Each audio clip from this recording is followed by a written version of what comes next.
Hello and welcome into another edition, post-game edition of State of the Sun Devils alongside Jesse Morrison and Jake Anderson. I'm Jeremy Schnell. 40-3 victory for ASU here tonight. And Jake, it was all about Emory Jones in the offense today. 40 points. I think no one expected them to put up that many points in the first game today. Yeah, I don't think we were expecting quite the offensive explosion. It was a slow start. We must say only 3 points in the first quarter, but the fact that they got 4 rushing touchdowns out of both Valade and Emory Jones, I just think that they did what they wanted to do, did what they were supposed to do, and honestly, it was the result that I think we all thought, but maybe not the scoreline. Yeah, and I think we need to talk about Emory Jones, Jesse, because we have differing opinions from what we saw here tonight. I saw a few errant passes, some of the stuff that was problematic back in his days in Florida. We saw again here tonight. I was not as impressed as you were. Talk about how impressed you were, please. He was 13 of 18. That's 72%. That's good. I don't know what you're complaining about. He threw some darts down the field, especially to our friend of the show, Messiah Swinson. I thought, he had a great game. He honestly surprised me with how good he was. I thought he might, lose some reps to Jalen Conyers a little bit more. But yeah, I thought Emory threw pretty much mostly good passes. And then when he took off and ran, that was good as well. Speaking of taking off and running, I don't know if you heard Herm Edwards after the game. Well, you were there, so you probably did hear. So Herm Edwards basically said that he wants to have a conversation with Emory Jones about sliding, and we're going to listen to that right now. Well, we're going to have a little conversation, though. Yeah, we're going to have a conversation.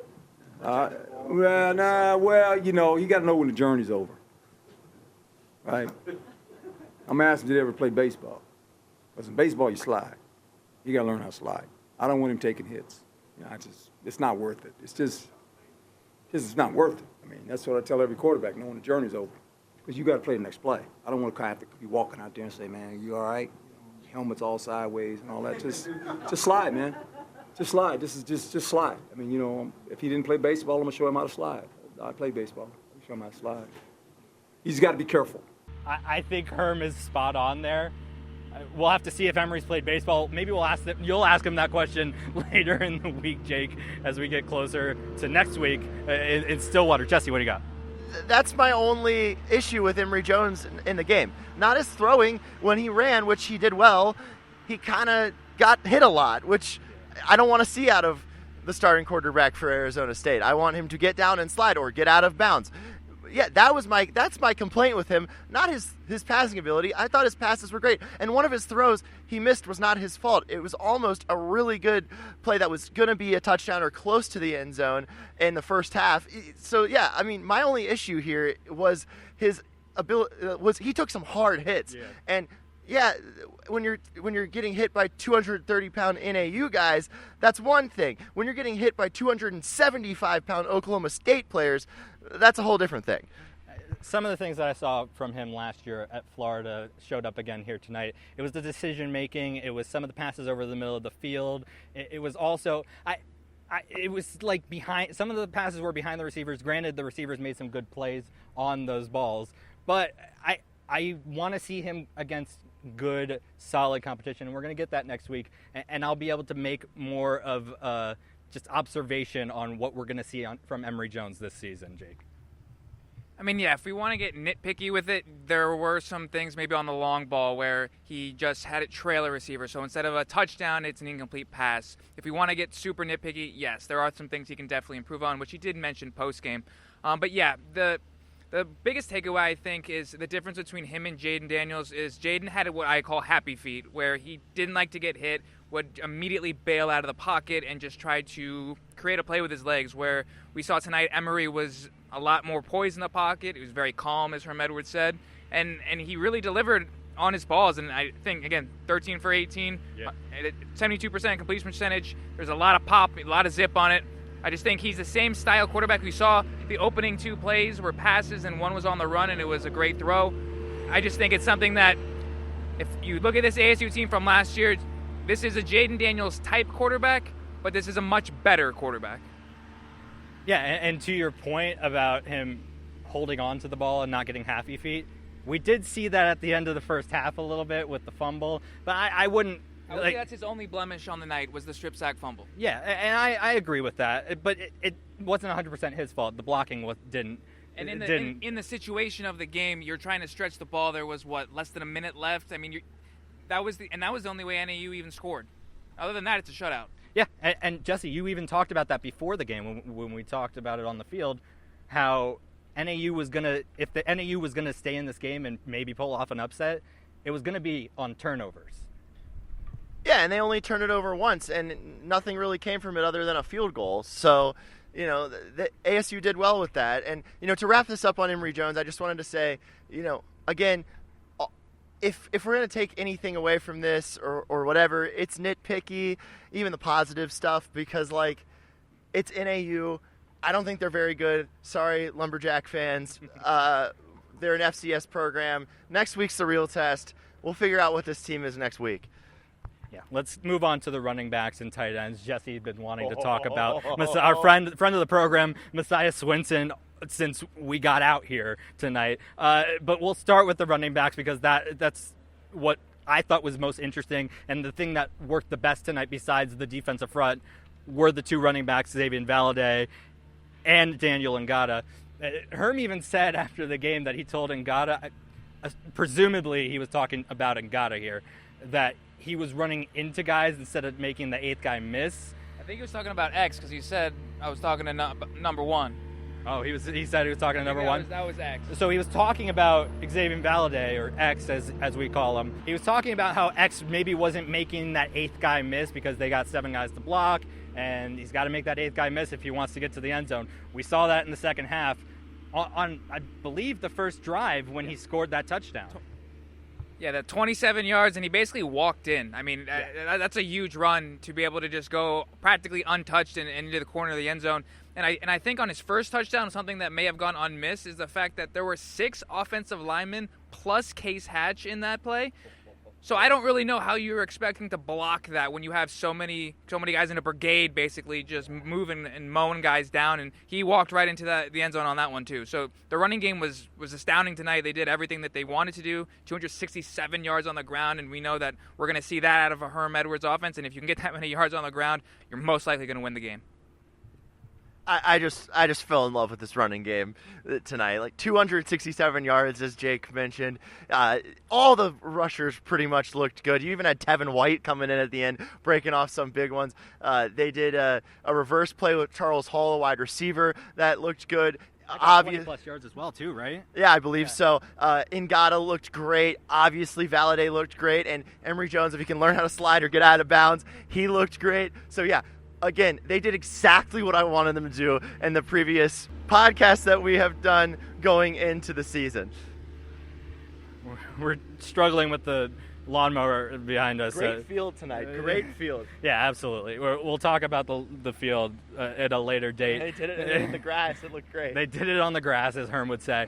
Tight end wise, I think Messiah Swinson, Emory talked about him being a big target. I mean, he's obviously the biggest target that Emory has out there, but in order for Emory to do well in the passing game this year, he's going to need to hit those guys in stride, and I think he did that a little bit with Messiah Swinson and a couple of the guys tonight, despite a couple throws that I didn't necessarily enjoy. Yeah, Messiah Swinson was the game's leading receiver. Of all the receivers, not just tight ends, he had 50 yards on 3 receptions. Every target was thrown to him was caught. I did think it was a little weird that they didn't necessarily use him in the red zone, but that also could be because they don't want to give away too much. They even talked post-game about how they were kind of played vanilla defense. They probably didn't show all that they wanted to. We heard Emory even say that they didn't show everything, and that's because you have a real actual opponent next week that now we can actually talk about guarding and a smoke screen for whatever it is, because now it is going to be the film that they watch for this upcoming week.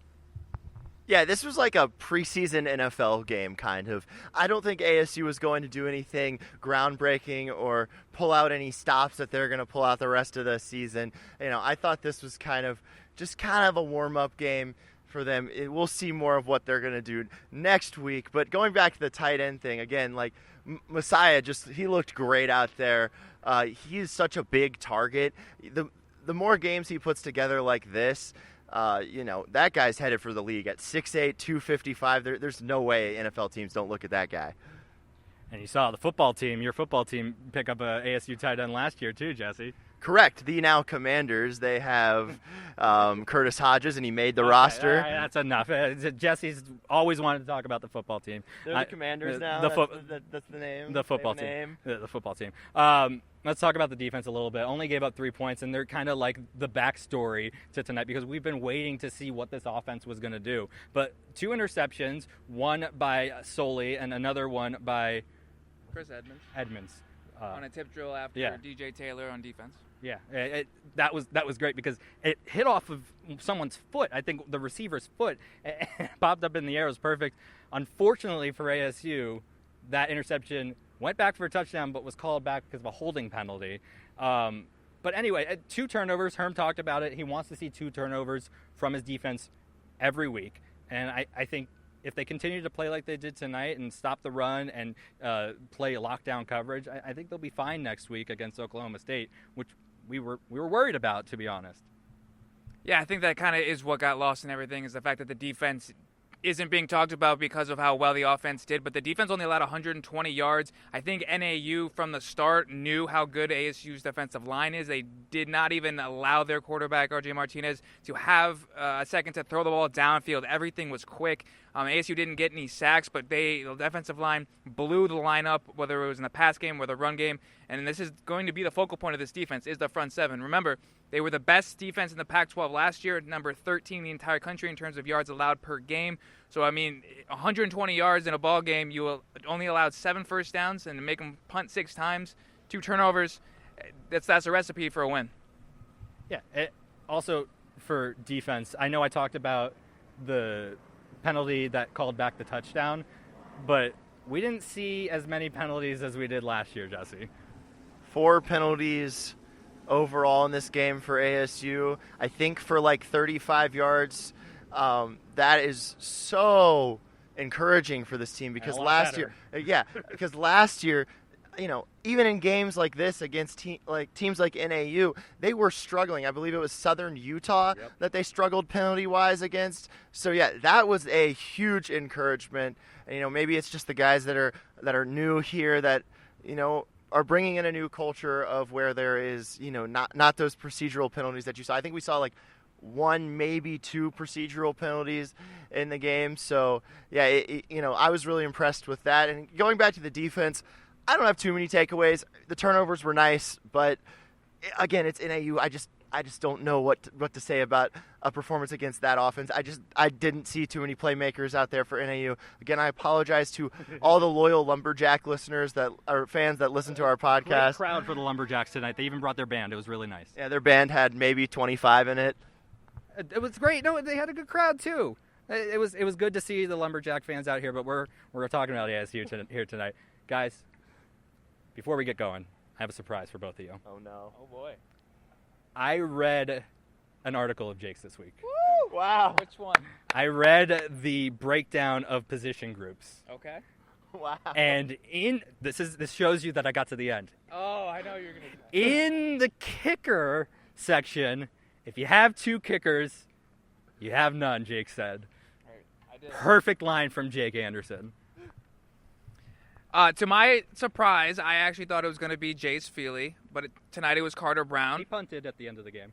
Jace Feely did punt at the end of the game, the final play of the game. But Carter Brown, a true freshman, he came in and hit all 4 of his extra points and hit all 4 of his field goals. He was perfect on the night. He hit 2 from 44, and that's something that this ASU team did not necessarily have last year, to where when you got on the other side of the field, you had to get close or it was not going to be a scoring drive, whereas now they can maybe know that they have the 3 points in their pocket and make more decisions based off that. But, yeah, I do think it's funny that I listed the kickers as the worst position on the team, and they came up clutch tonight. And to Jesse's point, yes, joking aside about the opponent NAU, ASU at the end of the day did what they were supposed to do against an NAU team.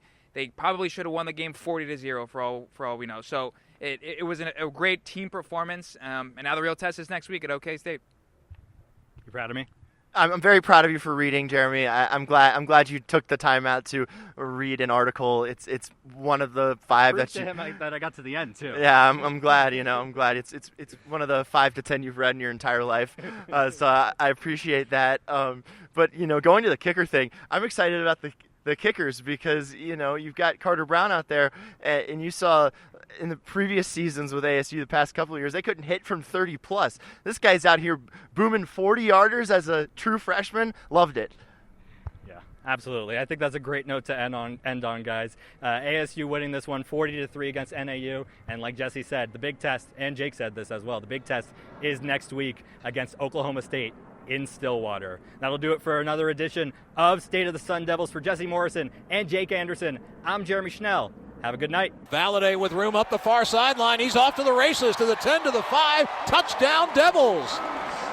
Valladay with his second rushing touchdown of the night. A 27-yard burst. A pump fake by Martinez. Now throws across the middle, intercepted. Kyle Soley caught that one just off the turf, and Soley, the Sun Devils senior captain, picks up the interception, the first of the year for the Arizona State defense at the 45-yard line of NAU.